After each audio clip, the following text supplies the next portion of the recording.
Rahayu, rahayu, rahayu sagung dumadi. Salam syahdu buat pecinta Tosan Aji di bumi Nuswantoro ini. Selamat pada kesempatan kali ini kita saksikan hasil warangan wedung cengkrong. Sebelum diwarangi, wedung ini melalui tahap mutih, yaitu mutih itu menggunakan air kelapa tua yang basi. Jadi teman-teman, sekali lagi saya ingatkan, untuk mutih menggunakan air kelapa tua yang basi.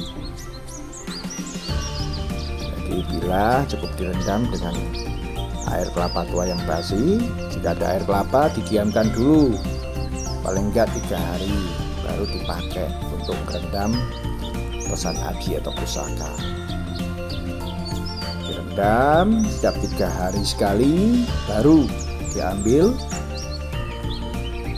cuci dengan sabun, lalu dimasukkan kembali, dan itu diulang-ulang agar hasilnya maksimal. Jika dirasa maksimal, pusaka tersebut diambil, sekali sama sabun, baru digosok sama jeruk nipis. Nanti setelah dilakukan gosok dengan jeruk nipis, dengan sabunnya sabun colek, nanti didiamkan dulu sesaat, diamkan agar benar-benar kadar-kadar karat juga kadar-kadar air mutihnya ini juga keluar. Nanti baru digosok lagi bersih. Dengan hal itu baru dijemur, jadi hasilnya akan maksimal, bersih, ngebrom seperti itu. Jadi untuk tahap mutih hanya menggunakan air kelapa tua yang basi. Setelah diambil, baru dibersihkan dengan sabun colek dan jeruk nipis, lalu dijemur agar melihat hasilnya yang ngebrom. Ya, tidak harus semuanya tuh putih ngebrom total, itu enggak. Karena ada beberapa karakter material itu yang hanya ngebrom beberapa bagian saja. Nah, itu enggak masalah. Jadi dirasa cukup, baru masuk tahap diwarangi. Warangan yaitu juga menggunakan air jeruk juga, air jeruk nipis. Kalau serbuk warangan atau batu warangan itu hanya untuk colokan, sebenarnya seperti itu. Jika hasil perpaduan air jeruk dengan serbuk taburan tersebut ya membuat air warangan jadi pekat, itu hal yang lumrah. Jadi untuk terkait air warangan itu tidak perlu disimpan, dipendam sampai berbulan-bulan. Yang penting air jeruk yang diperas, yang dikupas kulitnya dahulu, diperas, baru dipakai. Untuk warangannya hanya sedikit saja, itu untuk nyolok saja. Nah, ini hasil mutih. Setelah mutih seperti ini baru masuk tahap diwarangi. Dengan warangan Mangkukusuman tujuannya apa? Karakter material itu akan muncul. Jadi bukan hitam pekat, itu bukan. Biasanya kalau keris-keris seperti ini nanti akan yang keluar biru ya birunya, biru kehijauan, bahkan dikatakan ada yang hijau kehitaman atau hijau meletong, seperti itu. Nah, memang untuk mewarangi ini kita juga lihat materialnya dulu. Jadi menentukan warangan yang bekas, yang sudah pekat, atau yang sedang, atau yang memang warangan nom, atau warangan yang baru. Jadi fleksibel menentukan bagaimana hasilnya itu menggunakan feeling. Kalau warangan Mangkukusuman seperti itu. Biasa cukup, baru masuk ke tahap warangi. Nah, seperti biasanya digoyang-goyang, dipencet-pencet, dikeringkan, dibilas dengan sabun, baru dijemur. Dilakukan berulang kali. Pusaka wedung temuan seperti ini, yaitu wedung cengkrong, termasuk pusaka artefak yang sangat langka. Saat seperti ini, kalau diwarangi dengan warangan yang zaman-zaman sekarang, ya mungkin malah bisa hancur. Pusaka yang sangat syahdu, apalagi pusaka ini pusaka temuan, tentunya wedung seperti ini ya mungkin saya sendiri aja baru lihat pertama kali ini wedung yang unik. Secara prediksi, karena dulu di sini ini wilayah Mataram kuno di zaman Wangsa Sanjaya, ya kemungkinan besar di zaman Wangsa Sanjaya. Wedung yang tantingannya sangat enteng sekali. Wedung ini merupakan wedung yang sangat sepuh, juga wedung yang unik, antik, langka. Wedung seperti ini mungkin bagi orang yang mengetahui bisa digunakan secara esoterik atau sebagai koleksi yang berharga. Nah, wedung temuan ada suatu nilai historis. Ini suatu peninggalan leluhur kita. Tentunya seperti ini juga harus kita jaga. Wedung ini nanti juga akan dikasih warangka, gedernya. Ya, tentunya wedung yang syahdu seperti ini perawatannya juga harus syahdu.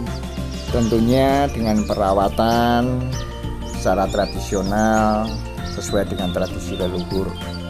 Terutama saya sebagai seorang keturunan Jawa yang sesuai dengan tradisi leluhur saya, yaitu dengan diwarangi dengan warangan Mangkukusuman atau Yuda Wilagan, karena posisinya panas jadi ada kebulnya. Syahdu. Nah, ini digoyang-goyang, nanti pencet-pencet, intinya seperti itu. Jadi untuk mewarangi dengan warangan tradisional atau secara alami ini bukan hal yang mudah. Jika dengan warangan-warangan yang beredar, ya mungkin justru ini akan jadi kelengan, karena unsur arsenik itu justru menghitamkan. Jika teman-teman ada yang tanya, kok ini airnya hitam? Nah, hitam ini karena sering dipakai, adanya gradasi warna, sering dipakai seperti itu. Ini termasuk yang sudah pekat. Jadi seperti ini nih, nanti dipisahkan. Kalau yang baru tuang nanti dipakai, lama-lama juga akan hitam. Kalau coba mau pengen yang hitam atau menghitamkan terkait warangan itu, kalau secara alami saya sarankan rendam, yaitu kulit rambutan. Kulit rambutan yang dicencem, nanti kalau sudah timbul tintanya hitamnya itu bisa gunakan untuk warangan. Itu juga warangan alami dengan teknik yaitu dipencet-pencet sama. Nah, tapi yang ekstrim lagi bukan dari cenceman kulit rambutan, menggunakan tinta. Nah, ini ada yang seperti itu. Nah, ini kita saksikan hasil warangannya. Warangan alami seperti ini. Gradiasi warnanya, hijau lumut atau hijau letongnya terkesan kebiru-biruan karena ini belum diminyaki. Nanti setelah diminyaki, minyak meresap, makin lama makin syahdu. Jika ada kemerit-kemerit indahnya meteoritnya juga akan keluar. Kalau dicolok dengan warangan yang ngebior bisa langsung keluar, tapi nanti lama-lama juga akan keragas atau keropos atau korosi. Nah, ini syahdunya keris cengkrong temuan Nanti setelah ini baru dibuatkan warangka, dibuatkan dedernya, semua handmade. Kalau pakai warangka biasa nggak bisa, ini harus dengan warangka khusus. Keris cengkrong yang sangat syahdu. Pusaka ini fleksibel kandel, tapi jangan salah, bantingannya ringan sekali. Pusaka cengkrong temuan suatu lumpang yang ditemukan oleh Mbah Di waktu tanahnya longsor. Jadi hikmah tanah longsor ini juga ada hal yang syahdu ternyata, menemukan pusaka-pusaka temuan seperti ini. Ya, saya juga mengucapkan alhamdulillah, juga terima kasih dengan kuncennya, karena menemukan pusaka diberikan pada saya, itu alhamdulillah.